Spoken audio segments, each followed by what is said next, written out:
Breaking news చూస్తున్నాం. BRS working president మాజీ మంత్రి కేటీఆర్ కు బిగ్ షాక్ తగిలింది. తాజాగా ఆయనపై నకరేకల్ పిఎస్లో 2 కేసులు నమోదయ్యాయి. నకరేకల్ పట్టణంలో 10వ తరగతి తెలుగు పరీక్ష ప్రశ్నాపత్రం లీక్ అయిందంటూ సోషల్ మీడియాలో తప్పుడు ప్రచారం చేశారంటూ కేటీఆర్పై మున్సిపల్ చైర్పర్సన్ చౌకోని రచిత కాంగ్రెస్ నేతలు ఫిర్యాదు చేశారు.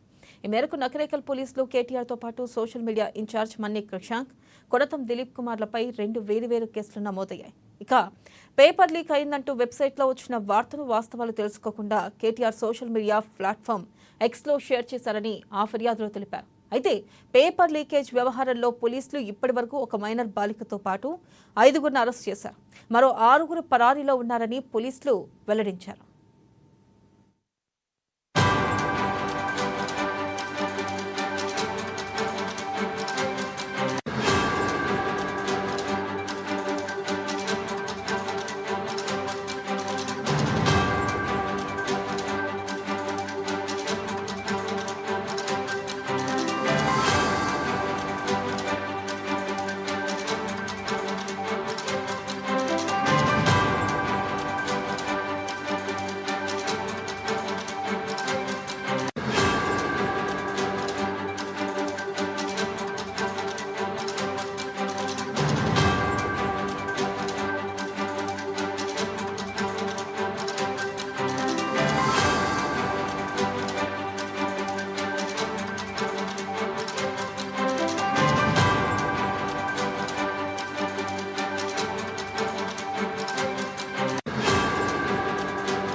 బ్రేకింగ్ న్యూస్ చూస్తున్నాం. బీఆర్ఎస్ వర్కింగ్ ప్రెసిడెంట్ మాజీ మంత్రి కేటీఆర్ కు బిగ్ షాక్ తగిలింది. తాజాగా ఆయనపై నకరేకల్ పిఎస్లో 2 కేసులు నమోదయ్యాయి. దీనిపై మరింత సమాచారాన్ని మా ప్రతినిధి సైదులు అందిస్తారు.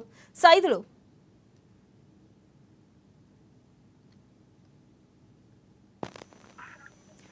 చెప్పండి. ఒకవైపు 10th పేపర్ లీకేజీ వ్యవహారం ఘటన అయితే రాష్ట్ర వ్యాప్తంగా కూడా సంచలనం రేకెత్తిస్తున్నటువంటి పరిస్థితి ఉంది. అయితే ఇదే సమయంలో కూడా రాజకీయ ప్రకంపనలకు కారణమవుతుందని కూడా చెప్పుకోవాలి.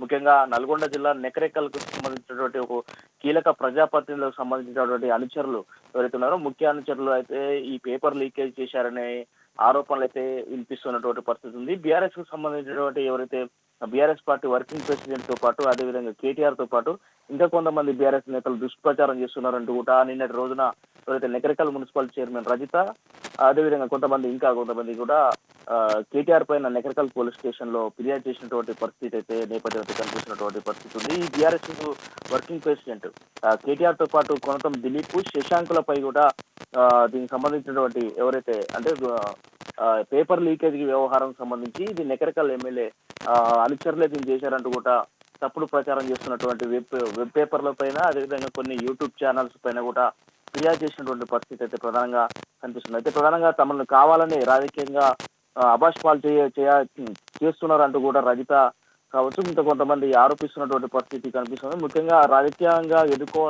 ఎదుర్కోలేకనే తనకు ఇలాంటి డ్రామాలకు అంటే కేటీఆర్ ఇలాంటి డ్రామాలకు పాల్పడుతున్నారంటూ కూడా చెప్తున్నటువంటి పరిస్థితి ఉంది. మున్సిపల్ అంటే రీసెంట్ గా మున్సిపల్ చైర్మన్ ఎవరైతే రజిత ఉన్నారో రీసెంట్ గా 1 month కూడా కావటం లేదు. నేను కార్ తీసుకొని దానికి డ్రైవర్ ని కూడా ఇంకా నియమించలేదు. అసలు డ్రైవర్ అంటూ కూడా మున్సిపల్ చైర్మన్ డ్రైవరే దీనికి ప్రధానంగా కారకుడు అంటూ కూడా తన పైన దుష్ప్రచారాలు చేస్తున్నారంటూ కూడా ఆమె ఆరోపిస్తున్నటువంటి పరిస్థితి కనిపిస్తా ఉంది. అసలు మా డ్రైవర్ ఎవరో తెలియదు నాకు, ఆయన డ్రైవర్ అని చెప్పడం ఇది విదూరంగా ఉందంటూ కూడా ఆరోపిస్తున్నటువంటి పరిస్థితి ఉంది. అయితే ఇదే విషయానికి సంబంధించి టోటల్ గా రాష్ట్ర వ్యాప్తంగా సంచలనంగా మారినటువంటి విషయంలో కూడా నిన్నటి రోజున ఎవరైతే స్థానిక ఎమ్మెల్యే కాంగ్రెస్ పార్టీ స్థానిక ఎమ్మెల్యే వేముల వీరేశం కూడా దీనిపైన స్పందించినట్టు కూడా తెలుస్తా ఉంది. లీకులు స్కాములు చేసినటువంటి నీచ చరిత్ర కేటీఆర్ బీఆర్ఎస్ పార్టీకే చెందుతుందని కూడా హాట్ కామెంట్ చేసినటువంటి పరిస్థితి ఉంది. అయితే ప్రధానంగా రజిత ఇచ్చినటువంటి ఫిర్యాదు ఏదైతే ఉందో నెకరేకల్ పోలీస్ స్టేషన్ లో కేటీఆర్ తో పాటు కొడతం దిలీప్ శశాంకులకు పైన కూడా కేసు నమోదు చేసినటువంటి పరిస్థితి అయితే కనిపిస్తా ఉంది. వీళ్ళని ఎవరైతే కఠినంగా శిక్షించాలంటూ కూడా డిమాండ్ చేస్తున్నటువంటి పరిస్థితి. ప్రధానంగా చెప్పాలంటే ఏదైతే తెలంగాణ రాష్ట్ర రాజకీయాలలో అయితే హాట్ టాపిక్ గా నల్గొండ జిల్లా నెకరేకల్ 10th క్లాస్ పేపర్ లీకేజ్ వ్యవహారం అయితే బట్టపైలి గురించి చెప్పాలి విన్నల. Right, thank you Saidulu.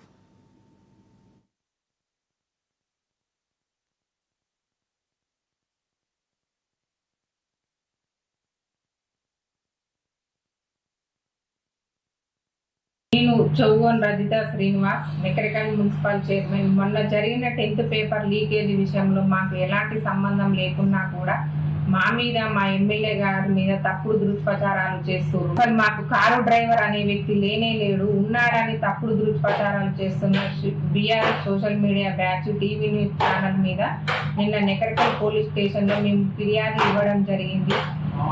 ఈ రోజు వారి మీద కఠిన చర్యలు తీసుకోవాలని ఈ రోజు మేము ఎస్పీ గారిని, కలెక్టర్ గారిని కలవడం జరుగుతుంది. చేసినటువంటి వారు ఈ విషయంలో నేను తీవ్రంగా ఖండిస్తున్నాను.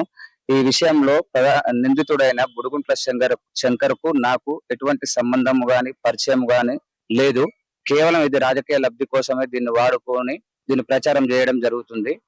ఈ విషయంలో ప్రధానంగా ఒక ఆరోపణ చేశారు. నేను ఎమ్మెల్యే గారి పిఏ అని చిత్రీకరించి ఇది చేశారు. ఎమ్మెల్యే గారి పిఏ వచ్చేసి పన్నాల మధుసూదన్ రెడ్డి. నాకు పిఏ కాదు, నేను కేవలం కాంగ్రెస్ పార్టీ కార్యకర్తను మాత్రమే. గత సమావేశాలలో, సభలలో ఉన్నటువంటి ఫోటోలను తీసుకొని దాన్ని వాడుకొని రాజకీయ లబ్ధి పొందడం కోసం నా మీద ఆరోపణలు చేసి దీన్ని క్రియేట్ చేయడమైనది. దీనికి సంబంధించి ముఖ్యంగా Telugu scribe channel, mirror TV, ఈ న్యూస్, మన్నె క్రిషాంక్, కొనతం గారు వీళ్ళందరూ ట్విట్టర్లలో వాళ్ళ మాధ్యమాలలో ప్రచారం చేయడం జరిగింది. దీనికి సంబంధించిన పత్రులన్నీ నేను జత చేసి స్థానిక సిఐ గారికి కంప్లైంట్ ఇవ్వడం జరిగింది. ఇట్టి విషయంలో ఎవరు బాధ్యులు వాళ్ళందరి మీద కఠిన చర్యలు తీసుకొని నాకు న్యాయం చేయగలరని కోరుతున్నాను.